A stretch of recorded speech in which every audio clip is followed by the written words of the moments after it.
Hello, I'm Barbara Gahn-Mueller, and I welcome you to our 132nd podcast. I am so honored that 132 peacemakers on our planet are available for you, the viewing audience, to know about peace, mutually assured survival, and happiness. That's our goal, because we know that when a person is happy, they can fulfill their destiny. And today I want to welcome Michael Hayes. It's my pleasure to introduce you to Michael Hayes, chair of the Rotary Action Group for Peace. Michael is the Rotary past district governor of the Rotary District 6200, currently a certified club visioning facilitator, a Rotary Leadership Institute facilitator, a PETS training facilitator, and a new member of the Rotary Club of Conroe, Texas. Michael has helped to launch the visioning process in District 5910 and has become a member of the District RILA Committee. Welcome, Michael. Thank you, Barbara. It's a pleasure to be here. Thank you for having me. My pleasure. You know, I wanted to have you on for so long, but you're a busy man. You just got back from Singapore. Think about that, friends. Michael was in Singapore at the World Peace Conference. So we're going to ask him about that today, as well as how he feels about the Rotary Action Group for Peace. If you look behind both Michael and myself, you see that our slogan is peace is possible. Put that in your DNA. Peace is possible. That's why Michael and I work so hard for peace. So today I want to get started with a question. Michael, what excites you about the direction and the future of the Rotary Action Group for Peace? Thank you, Barbara. That's a great question. You're welcome. What really excites me and has me really fired up right now is the amazing growth of our Peace Builder clubs and our chapters, especially the chapters. Chapters are a new innovation in peace building, in that they are a regional approach to peace building by gathering Peace Builder clubs in their region and forming a chapter. Not only do we now have a vertical organization for peace building in an area where the chapter supports each of their individual Peace Builder clubs and creates that dialogue between their Peace Builder clubs, but now that we have multiple chapters around the world, those chapters can now communicate with one another, can start building fellowship with one another, can start exchanging best practices. So we can really accelerate the process of peace building across the planet. The other thing we can do with chapters is we can leverage our strength within a chapter. The clubs within the chapter can work on projects together, but also the chapters can work on projects. And we're hoping to start developing a number of global grants between chapters to accelerate peace in their region. So just with the chapters, the future of the Rotary Action Group for Peace is incredible. I'm just, peace is possible. You know, Michael, a lot of our viewers do not even know what Rotary is. And we're talking about the foundation of the Rotary Action Group for Peace. Now, let's go back just a little bit. Rotary Action Group for Peace was founded by Al Jubitz. And Al Jubitz had the vision that if we are working for peace, we need the Rotary Action Group for Peace. As many of you know, I've mentioned before, there are 22,000 Rotary clubs around the planet, could even be more. And each of us work for the world as well as for the downtrodden and those who need our help. And it's amazing what we can do. So yesterday, Al Jubitz called me and he said, Barbara, what do all those podcasts that you put together have in common? And I said, they believe that peace is possible. And they know that their work will further the cause of peace on our planet. And so as Michael talks about the Peace Builder clubs, as he talks about the chapters, I want you to know something, that you can become a member of the Rotary Action Group for Peace and not even have to be a Rotarian. Is that right, Michael? That's right. I would also remind you that Rotary has been in the peace build business for over 103 years. They adopted the fourth object of Rotary, which calls for peace building through fellowship of Rotarians. And also when they adopted the four-way test, which is the Rotary Code of Ethics. Four-way test basically requires each of us to treat everyone, regardless of who they are, where they're from, what they look like, what they believe, um, their sex, sexual orientation. Everybody under the four-way test deserves basic human respect and basic human dignity. And if nothing else, as Rotarians, if we can communicate the what our code of ethics calls upon us to do, if we can just communicate that with others and get people to start thinking about, let's treat everyone with respect, we will become a much more peaceful world. Absolutely. And I always think peace begins with each of us. And that's what you're saying, that as we live our life, I find myself having opportunities to say, peace be with you, to people that may be strangers, or complimenting them on their outfit and saying, peace be with you. And they just smile, because I know the world is crying out for peace right now. As our Rotary International president said, we have to work as hard for peace as we are working as hard for war, because peace is what we need. And so you're the chair of the Rotary Action Group for Peace, and you have given us a little bit of a background about why it's so important for our Rotary clubs to be members of the Rotary Action Group for Peace. But some of the accomplishments that you've done this year just make me so happy. So why don't you talk a little bit about your year as being president of the Rotary Action Group for Peace? Well, I was very fortunate. I should have said chair, right, Michael? Yes, I was very fortunate in having the opportunity to follow an exceptional chair before me, who really started the ball rolling in terms of getting the board working together, in terms of helping us reach out to our members, to reach out to our clubs. And when we started those global meetings under your term as chair, we saw a change in the action group. We saw a change in participation. Our global meetings have about the same number of people, but about each time, about 30% of them are first time attendees. So we're reaching a new and different audience each time. And those global meetings have given us the opportunity to get to know one another, to develop fellowship with one another, and to exchange ideas for peace.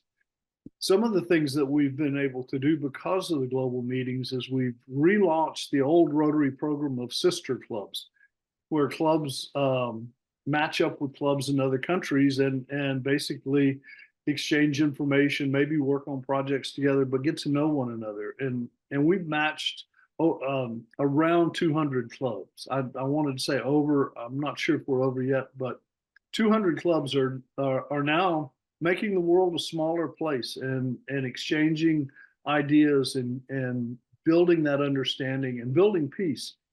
Another thing we've done is we've matched Rotary Peace Fellows, who are graduates of the Rotary Peace University. We've matched Rotary Peace Fellows with clubs so that they can continue their projects and extend their efforts and make the clubs more effective, because now the clubs have an infusion of ideas and energy from those Peace Fellows.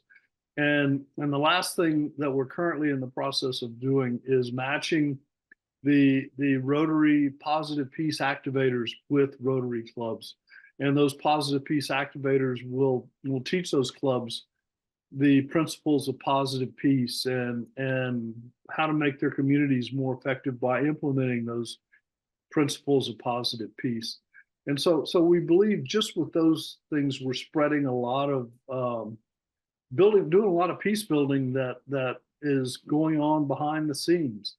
Another thing that we did during this year was we developed a positive peace RILA called the Greeburn Effect.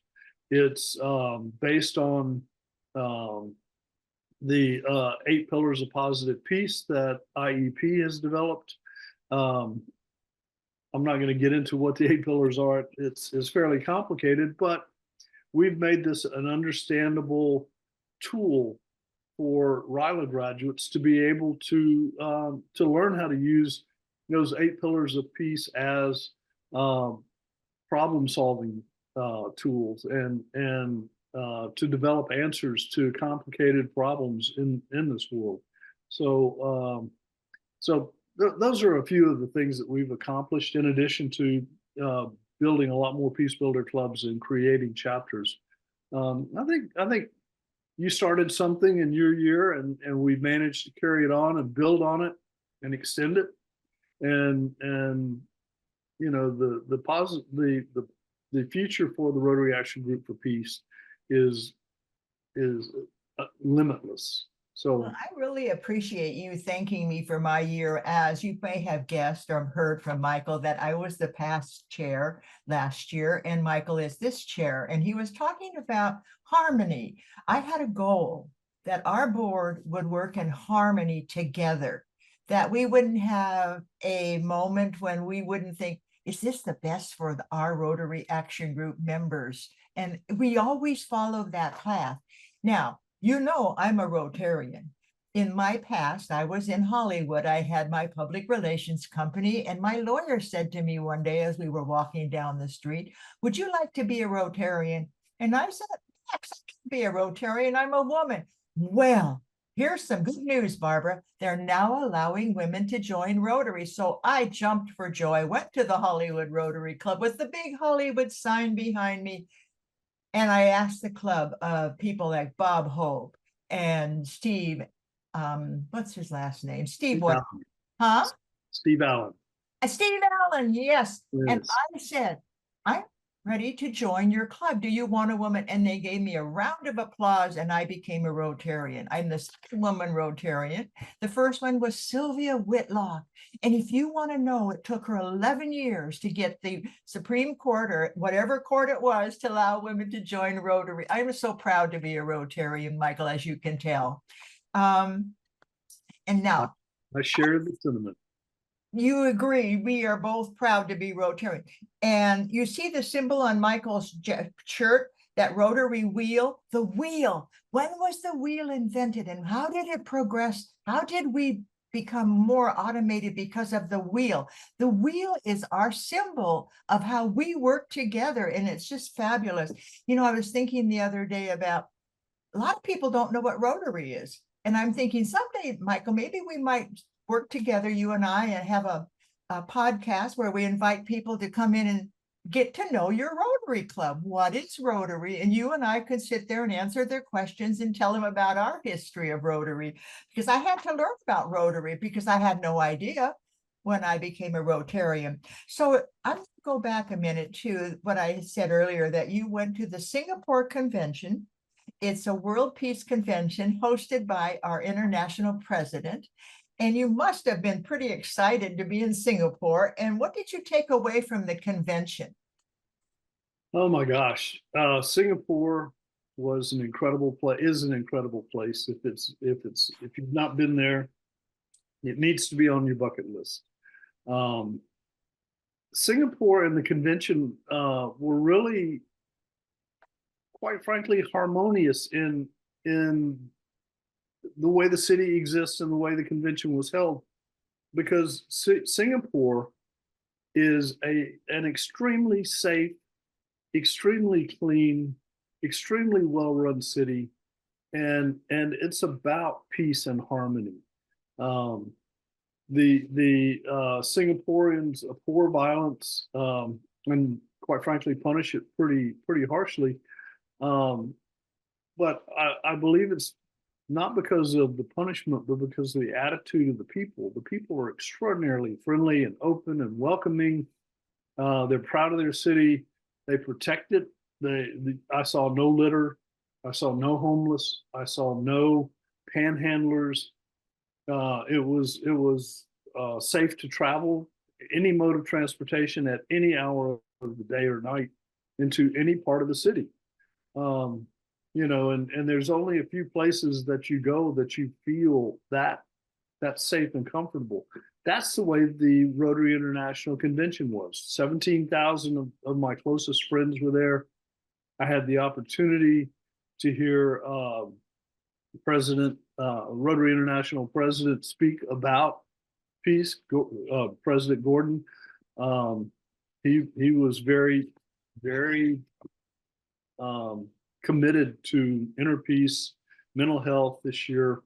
and extended that, had an entire session on mental health, inner peace, and really you can't build peace. You can't be a peacemaker unless you're at peace with yourself. Mhm. And he reinforced that. President-elect Stephanie came and talked about her commitment to peace and how peace is a theme, central theme in her year. As a matter of fact, she's one of the few presidents who has made peace a part of the International Assembly, where each of the governor elects is encouraged to incorporate peace into their term this coming year. And so hopefully we'll see considerable growth in the number of peace builder clubs as a result of President Stephanie encouraging people to join.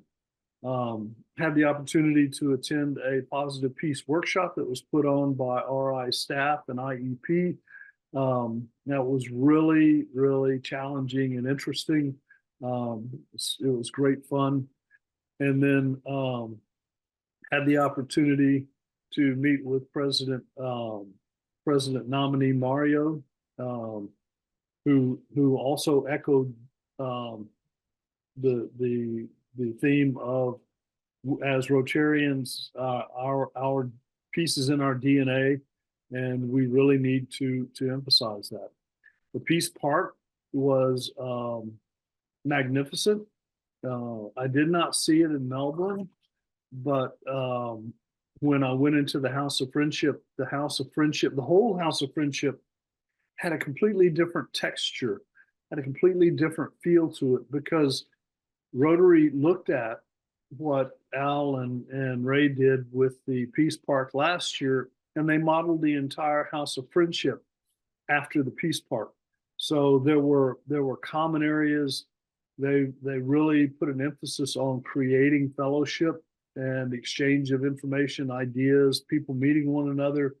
And so the Peace Park was very influential in changing Rotary's approach to the International Convention. And for Rotary to make that big and dramatic of a change itself is remarkable, because Rotary is that giant ocean liner that takes a lot to get it to change direction. For them to adopt the approach that the Peace Park had was remarkable.